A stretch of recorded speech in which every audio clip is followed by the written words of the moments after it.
Life was supposed to be simple for a guy like me. A straightforward job, a loving wife, and a couple of great kids. That's what I thought I had until last week. That's when everything turned upside down, thanks to our living room's smart TV and a text that flashed across the screen. Let me take you back to the start. My name's Jake, and I've been married to Linda for about 15 years. I work in logistics, nothing fancy, just enough to keep us comfortable. Linda used to have a job at a nursery when she was younger, but after we got married, she decided to stay home. We have 2 kids, Sarah and Lizzie, 13 and 11. Life was good, or so I thought. So, last Tuesday it was our buddy Mike's birthday. He's been living abroad for a few years now, and we decided to give him a midnight video call to celebrate. After singing him happy birthday, Linda, the girls, and I ended up chatting with Mike and his wife about life and work. Mike's wife suggested we could Chromecast our WhatsApp video call to the TV so we could all sit back and relax more comfortably. Linda quickly set it up since she was always tech-savvy, and soon we were laughing and reminiscing like old times. As the night went on, Linda started feeling unwell, said she was dizzy, and ended up dozing off on the sofa. The rest of us kept chatting until the call dropped due to a bad connection. As I was about to redial, Linda's phone screen, still connected to the TV, lit up with a new message from someone saved as Heartthrob, with a heart emoji next to the name. Curiosity got the better of me, and I clicked on it, only to find out it was from a guy named Chris. I knew Chris. He was Linda's old school friend, always around, always too close for comfort. The message read, "Miss you tons, babe." That line alone felt like a punch to the gut. I hesitated but ended up opening their chat. The more I read, the angrier I got. There were messages from him saying he couldn't sleep without her goodnight kiss. And worse, much worse. They had been exchanging messages like this for months. Pictures, too. More of them than I ever wanted to see. I was crushed. Betrayed. I didn't know what to do. I just sat there as the evidence of Linda's betrayal scrolled past on our 50-inch screen. I didn't know how to confront her. It was around 2 a.m., and I was a mix of anger and scotch. Too many emotions and too much alcohol to think straight. Eventually, Linda woke up. Realizing what was on the TV, she panicked, grabbed the remote and turned it off. She rushed to disconnect her phone, but the damage was done. I saw it all. Her face when she realized I knew was something I'll never forget. She tried to explain, to tell me it wasn't what it looked like, but how could it be anything else? "I can explain," she pleaded, but I was too numb to listen. "You know what? Don't bother," I said. I couldn't even look at her. I just walked away, to our bedroom, and slammed the door behind me. She knocked softly at first, then desperately, but I didn't answer. I couldn't. Instead, I lay there in the dark, the weight of what I'd learned crushing me. The next morning, the air was heavy with the night's revelations. Linda tried to act normal, as if nothing happened, but the tension was too thick. She attempted to hug me, and I just backed away. "Jake, you're overreacting. He's just a friend," she insisted, but her words felt hollow. "A friend? Linda, don't insult me," I snapped. I couldn't hold it in any longer. "Who sends nudes to just a friend? Explain that." That's when I decided I needed to know everything. How long it had been going on, why she did it. But as she started to talk, I couldn't bear to hear her voice. It was all too much. I needed space to think, to figure out my next steps. But one thing was clear. My simple life was a lie, and nothing would ever be the same again. The days following that night were a blur of confusion and pain. I couldn't get the images and messages out of my head. Linda's betrayal had upended my life, and I had to know the full extent of it. So I began my investigation, desperate for answers. Linda continued to insist it was nothing, just a mistake, but I couldn't take her word for it. Every time she spoke, her words felt like lies. I needed hard evidence, something concrete to confirm my suspicions. So I turned to her phone again, this time when she was asleep. My heart pounded as I scrolled through her messages, emails, and social media accounts, looking for any hint of her infidelity. It didn't take long to find more incriminating evidence. There were numerous messages between her and Chris, dating back months. They spoke of secret meetings, late-night rendezvous, and intimate moments. My blood boiled as I read their exchanges, each word a dagger to my heart. She had been cheating on me for a long time, and it wasn't just physical, it was emotional too. They shared things she never shared with me anymore. Dreams, fears, and even jokes. I couldn't believe the extent of her betrayal. It felt like my entire marriage was a lie. I had been blind, trusting her completely while she carried on this affair right under my nose. I had to confront her, but I needed more evidence to back me up, to make sure she couldn't talk her way out of it. I decided to follow her. She had started going out more often, using flimsy excuses that didn't hold up under scrutiny. One afternoon, she told me she was going shopping with her friend Karen. My gut told me otherwise. I pretended to believe her and let her leave, waiting a few minutes before grabbing my keys and following her. My hands shook as I drove, a mix of fear and determination guiding me. Sure enough, she didn't go to the mall. Instead, she drove to a secluded park on the other side of town. I parked a distance away and watched as Chris's car pulled up beside hers. They greeted each other with a kiss that made my stomach churn. I took out my phone and snapped pictures, needing to document the truth. Watching them together was like a nightmare I couldn't wake up from. I felt like an outsider looking into a life I thought I knew, now shattered and unrecognizable. They walked through the park, laughing and holding hands, completely unaware of my presence. My heart ached as I watched them, their happiness a stark contrast to the turmoil inside me. I followed at a distance, making sure to capture everything. They eventually made their way back to their cars, sharing another kiss before parting ways. I drove back home in a daze, my mind racing with thoughts of what to do next. I had the proof I needed, but confronting her was going to be the hardest part. How do you confront someone you've loved for so long about something so devastating? The anger and hurt inside me battled with the love I still felt for her, a confusing mix of emotions that left me feeling lost. That evening, I confronted Linda. I showed her the pictures and messages, laid out all the evidence I had gathered. Her reaction was a mix of shock and anger, but mostly she was defensive. "Jake, you had no right to invade my privacy like that," she shouted, her face red with fury. "I had every right," I replied, my voice shaking. "You've been lying to me, to our family. How could you do this, Linda? How could you betray us like this?" Her defiance crumbled, and she started to cry. "I'm sorry, Jake. I didn't mean for it to get this far. It was just a fling, something to make me feel alive again." "Alive?" I echoed, incredulous. "You destroyed our marriage for a fling? How long, Linda? How long has this been going on?" She hesitated before answering. "Almost a year." A year? My mind reeled at the thought.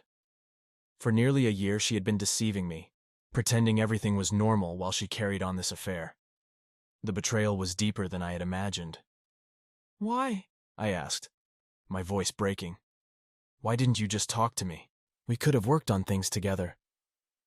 "I don't know," she whispered, tears streaming down her face. "I felt neglected, alone.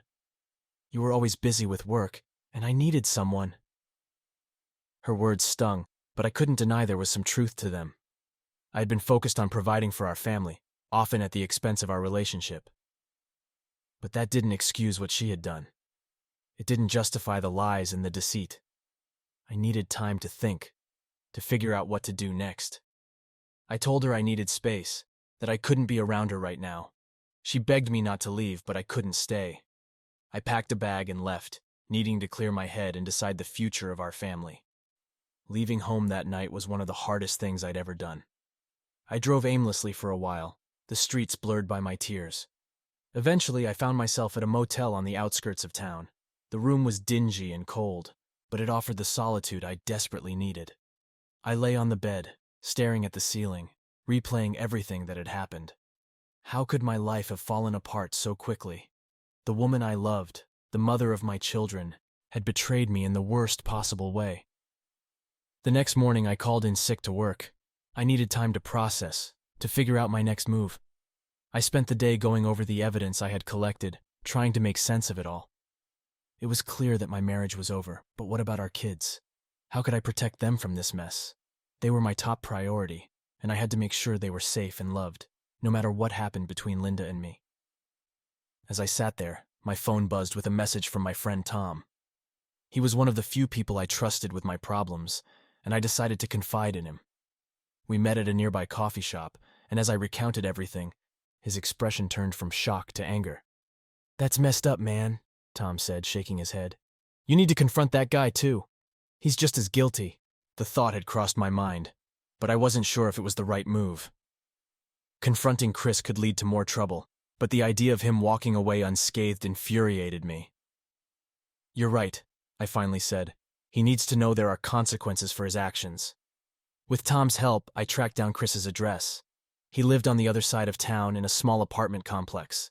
My heart pounded as I drove there, a mix of fear and anger fueling me. I parked outside his building and took a deep breath before heading up the stairs. As I reached his door, I could hear music playing inside.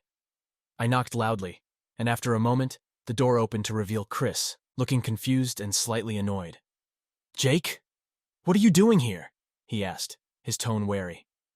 I didn't waste any time. I shoved the door open and stepped inside, forcing him to back up. "You know exactly why I'm here," I said, my voice low and menacing. "You've been messing with my wife." Chris's eyes widened, and he raised his hands defensively. Whoa, calm down, man, it's not what you think." "Not what I think?" I scoffed. "I've seen the messages, the pictures. Don't lie to me." He stammered, trying to come up with an excuse, but I wasn't having any of it. "You knew she was married. You knew she had a family. How could you do this?" Chris looked genuinely scared, and part of me wanted to punch him right then and there. But I held back, knowing violence wouldn't solve anything. Instead, I glared at him, letting my anger speak for itself. "I'm sorry," he finally said, his voice trembling. "I didn't mean for it to get out of hand. It was just... She said she was unhappy, that she needed someone." "That's no excuse," I snapped. "You both betrayed me. You both destroyed my family." There was a moment of silence, and Chris looked down, unable to meet my eyes. "I'm sorry," he repeated. "I know it doesn't mean much, but I am." I took a step back, the rage inside me slowly turning into a cold resolve. "Stay away from her," I said, my voice firm. "If I find out you've contacted her again, there will be consequences. Understand?" Chris nodded quickly, relief flooding his face. "I understand. I'll stay away. I promise." Satisfied, I turned and left, feeling a small sense of victory. It wasn't much, but at least he knew I wasn't going to let him get away with it. As I drove back at the motel, I called Linda. She answered on the first ring, her voice filled with anxiety. "Jake, where are you? Are you okay?" "I'm fine," I said, though I knew that was far from the truth. "We need to talk. About the kids. About us." Driving back home, I felt a mix of dread and determination. This conversation would be the hardest one yet, but it was necessary. I pulled into the driveway and took a deep breath before entering the house. Linda was waiting in the living room, looking tired and stressed. The kids were at school, giving us the privacy we needed. "Jake," she began, but I held up my hand to stop her. "Let me speak first," I said, my voice calm but firm. "I've confronted Chris. He's agreed to stay away, but that doesn't change what happened. Our marriage is over, Linda. I can't forgive this." Tears welled up in her eyes, but she nodded. "I understand." "I'm so sorry, Jake. I never wanted to hurt you." "It's too late for that," I replied. "We need to figure out how to move forward, for the sake of the kids." We spent the next few hours discussing the logistics of our separation. It was painful but necessary. We agreed to share custody of Sarah and Lizzie, to try and keep their lives as stable as possible. I would stay in the house until we figured out a more permanent solution. As the conversation came to an end, I felt a strange sense of relief. It wasn't over, not by a long shot, but at least we had a plan. That night, I slept in the guest room, the weight of the day's events pressing down on me. My mind was a whirlwind of emotions, but amidst the chaos, a small seed of hope took root. This was the beginning of a new chapter, and though it was born from betrayal and pain, it was a chance to rebuild, to find a new path forward. And I was determined to make the most of it, for myself and for my children. The days that followed were a haze of difficult conversations and painful adjustments. Sarah and Lizzie were confused and hurt by the sudden changes, and I did my best to be there for them, to reassure them that despite everything, they were still loved and safe. Linda and I maintained a fragile truce, focusing on the girls and trying to navigate this new reality with as little conflict as possible. One evening, about a month after the confrontation with Chris, Linda and I sat down for another conversation. This time, It was about the future, our future apart, and the future of our children. "Jake," she began, her voice soft and hesitant. "I've been thinking a lot about everything. I know I've hurt you deeply, and I understand that our marriage can't be saved, but I want to do whatever it takes to make this transition easier for Sarah and Lizzie." I nodded, appreciating her willingness to cooperate. "I agree. The girls are the most important thing right now. We need to create a stable environment for them, even if we're no longer together." We discussed the logistics of our separation in more detail. Linda would move into a nearby apartment, allowing us to maintain joint custody without uprooting the girls from their school and friends. We agreed on a schedule for sharing time with the kids and established rules for communication and co-parenting. It was a difficult conversation, filled with emotions, but it was necessary for the sake of our children. As the weeks turned into months, we settled into a new routine. It wasn't easy, but we made it work. I focused on my job and took on new projects to keep my mind occupied. The girls adjusted to the new arrangement, and slowly, the tension in the house began to ease. One day, I received a call from my old college friend, Sam. He had heard about my situation through the grapevine and wanted to catch up. We met for coffee, and it felt good to talk to someone who wasn't directly involved in the chaos of my personal life. "Jake, I'm really sorry to hear about what happened," Sam said, his concern genuine. "But I'm glad you're doing okay. How are you holding up?" I shrugged, sipping my coffee. "It's been tough, but I'm managing. The girls are my priority, and I'm trying to keep things as normal as possible for them." Sam nodded. "That's good to hear. If you ever need to talk or just get away for a bit, don't hesitate to call." We spent the next hour reminiscing about old times, laughing and sharing stories. It was a much-needed break from the turmoil of my everyday life, and I felt a sense of camaraderie that had been missing for a long time. As I left the coffee shop, I realized that reconnecting with friends and building a support system was crucial for my healing process. I started reaching out to other old friends, rekindling relationships that had faded over the years. It was a slow process, but it helped me feel less isolated. One Saturday morning, while the girls were with Linda, I decided to take a hike on a trail I used to love. Being in nature always had a calming effect on me, and I needed the peace and solitude to clear my mind. As I walked through the woods, the fresh air filling my lungs, I felt a sense of renewal. It was as if the weight of the past few months was slowly lifting, replaced by a quiet determination to move forward. I started taking the girls on outdoor adventures too. We went hiking, biking, and even camping. These trips became a source of joy and bonding for us, a way to create new memories and strengthen our relationship. Seeing their smiles and hearing their laughter reminded me of what truly mattered. One day, while we were out on a hike, Sarah turned to me and said, "Dad, I'm glad we do these trips. It makes everything feel better." Her words touched me deeply. "I'm glad too, sweetheart. These moments are special." As time went on, I found myself healing in ways I hadn't expected. I began to rediscover my own passions and interests that had been buried under the weight of my failed marriage. I took up photography again, capturing the beauty of the world around me. It was a way to express myself and find peace amidst the chaos. One evening, while editing photos at a local coffee shop, I struck up a conversation with a woman named Emily. She was a freelance writer, and we bonded over our shared love of art and storytelling. Our conversations flowed easily, and I found myself looking forward to our meetings. Emily was kind, intelligent, and had a warm smile that lit up the room. As our friendship grew, so did my feelings for her. It was a strange and exhilarating sensation, falling for someone after the devastation of my marriage. But Emily was different. She understood my past without judgment and supported my journey toward healing. One evening, after a particularly enjoyable dinner, I decided to share my feelings with her. "Emily, I know we've only known each other for a few months, but I feel a connection with you that I haven't felt in a long time. I'd like to see where this can go, if you're open to it."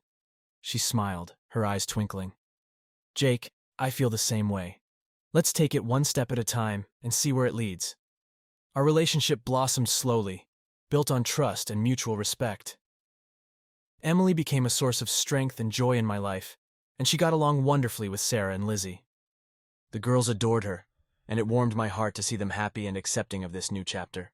Looking back on the journey from betrayal to healing, I realized that the pain and heartbreak had ultimately led me to a place of growth and renewal. I had learned to prioritize my own well-being, to rebuild my life from the ground up, and to open my heart to new possibilities. Linda and I maintained a cordial relationship for the sake of our children, co-parenting as best as we could. The anger and resentment slowly faded, replaced by a sense of acceptance. We had both made mistakes, but we were committed to doing right by our daughters. As I stood on the porch of my new home, watching the sunset with Emily by my side, I felt a profound sense of peace. The future was uncertain, but it was also filled with hope and promise. I had emerged from the storm stronger and more resilient, ready to embrace whatever lay ahead. And as the sun dipped below the horizon, I knew that this was just the beginning of a new, beautiful chapter in my life.